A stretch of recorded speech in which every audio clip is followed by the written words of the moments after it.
Future English reading में आपका स्वागत है। आज हम लोग Bihar board class 10th lesson Gillu का हिंदी अनुवाद पेज नंबर 28, 29, 30 का करेंगे। डियर स्टूडेंट, हमारे चैनल पे आपको इंग्लिश रीडिंग का भी वीडियो अपलोड मिल जाएगा जो अंग्रेजी के हर वर्ड को हिंदी उच्चारण के साथ लिखा गया है, जिससे आप अंग्रेजी पढ़ना आसानी से सीख सकते हैं।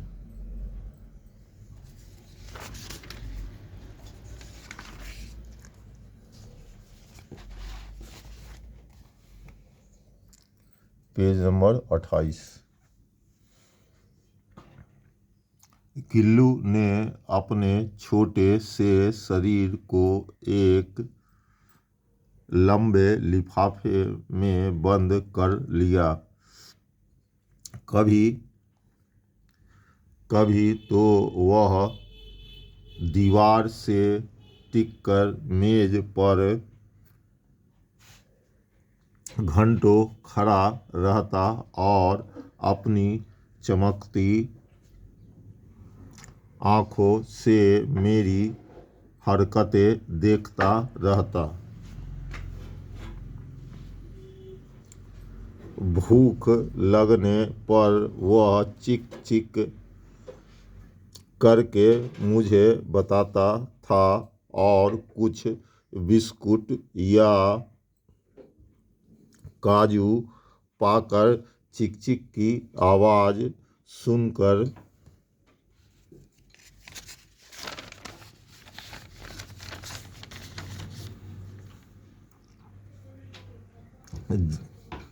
मैं सोच में पड़ जाता था कि आखिर और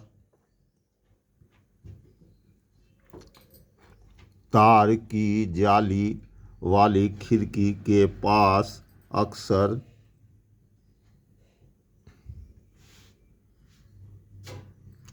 दिखने वाली दूसरी गिलहरियों के बीच क्या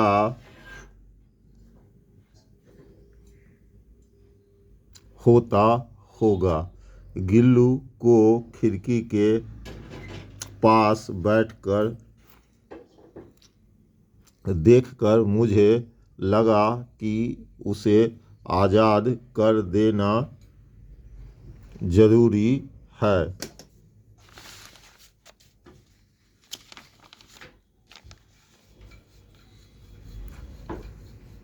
कुछ कीले निकालकर मैंने तार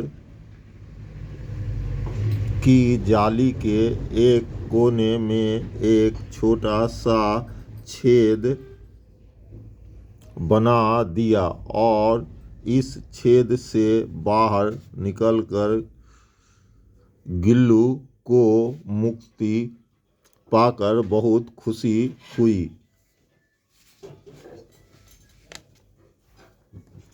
मेरे जरूरी कागजात और पत्रों की वजह से मेरी अनुपस्थिति में मेरा कमरा बंद रहता था। कॉलेज से लौटते समय जैसे ही कमरा खुलता और मैं अंदर जाता, गिल्लू दौड़कर मेरे ऊपर चढ़ जाता और मेरे सिर से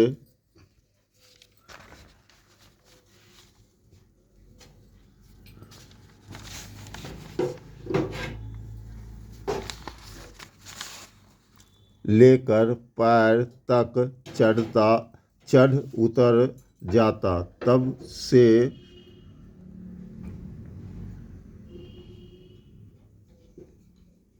यह नियमित काम बन गया था। मेरे कमरे से बाहर निकलते ही गिल्लू खिड़की के जालीदार और छेद से बाहर निकल जाता। वह पूरा दिन कमरे में ही बिताता।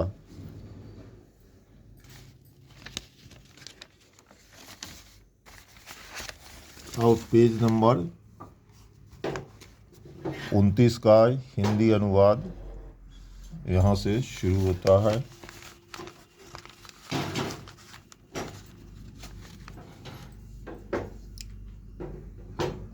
Page number 29।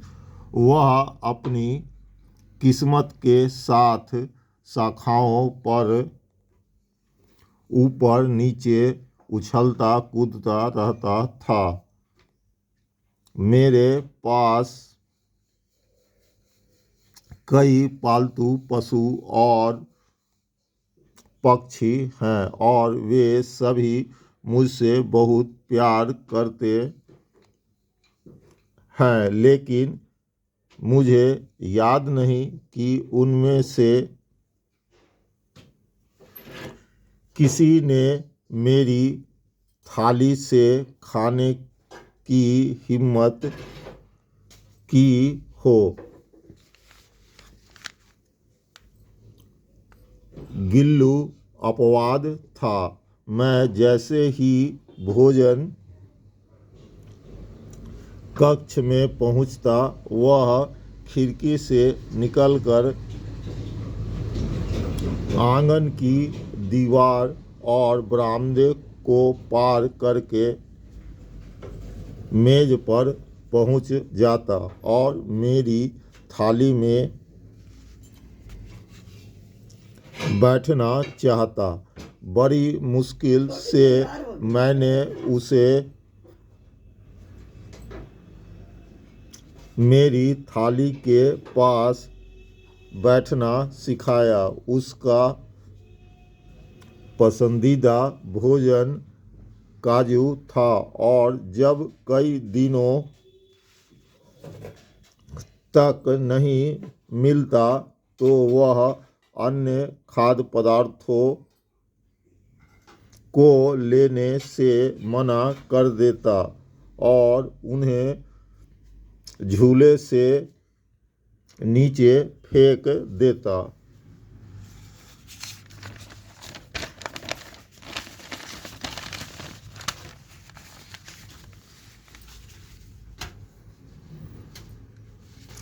इसी समय एक मोटर कार दुर्घटना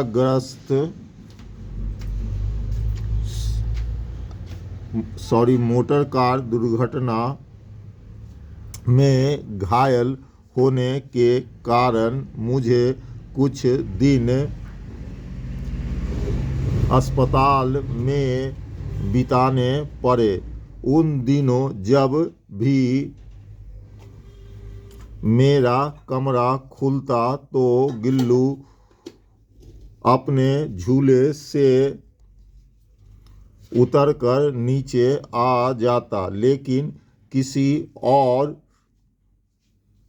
को देखकर वह उसी तत्परता से वापस अपने घोंसले में जाकर बैठ जाता। सभी उसे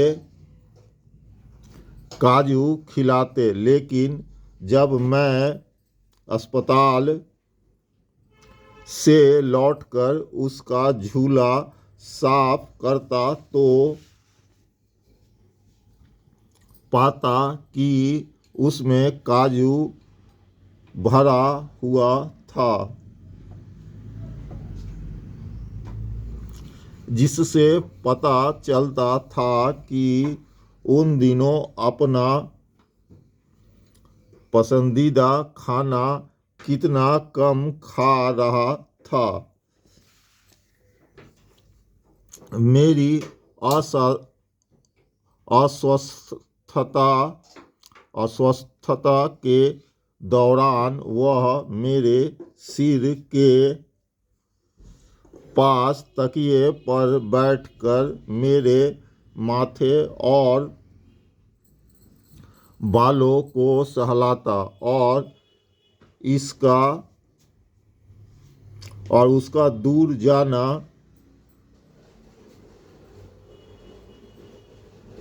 किसी नर्स या अटेंडेंट के जाने जैसा होता।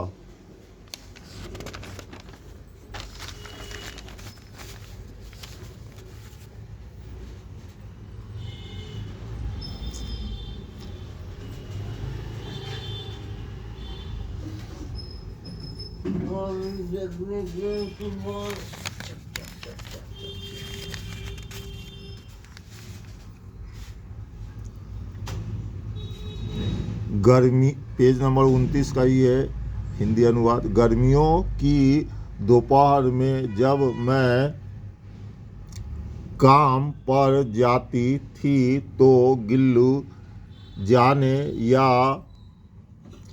झूले पर बैठने से परहेज करता था।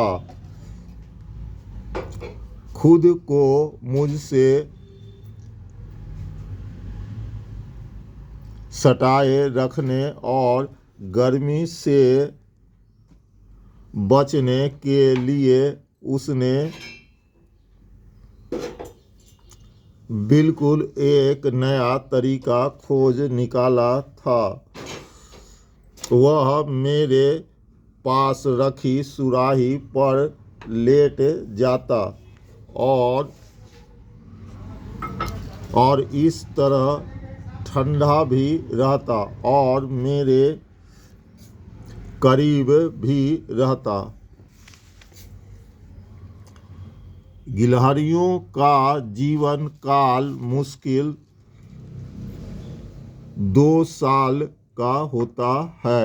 इस तरह गिल्लू की जीवन लीला समाप्त हो गई। दिन भर उसने न कुछ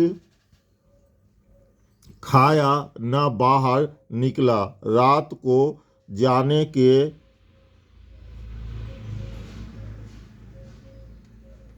दर्द के बावजूद वह झूले से उतरकर मेरे बिस्तर पर आया और अपने बर्फीले पंजों से इसी उंगली को पकड़ लिया जिसे उसने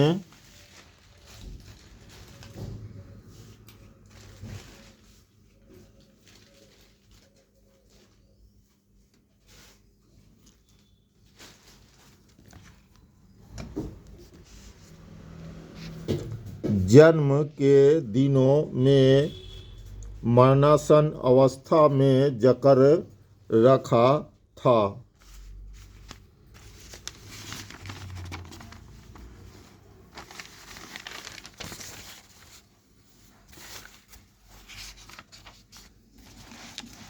जब गिल्लू चैप्टर का ये अंतिम पेज का हिंदी अनुवाद पेज नंबर 30 है।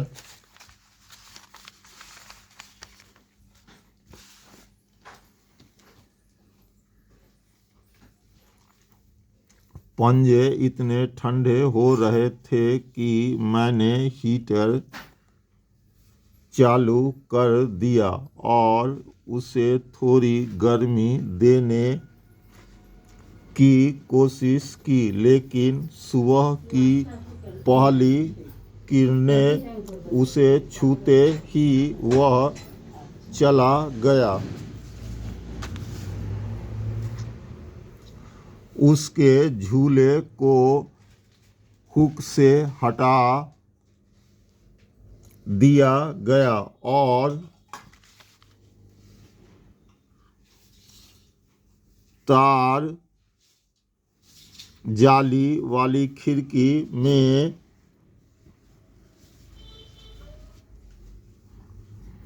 बने छेद को बंद कर दिया गया।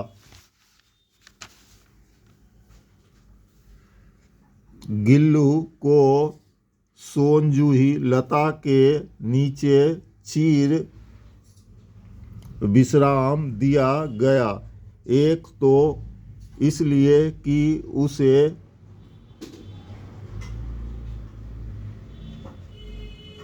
यह लता सबसे अधिक प्रिय थी और दूसरा इसलिए कि मुझे इस विश्वास से संतुष्टि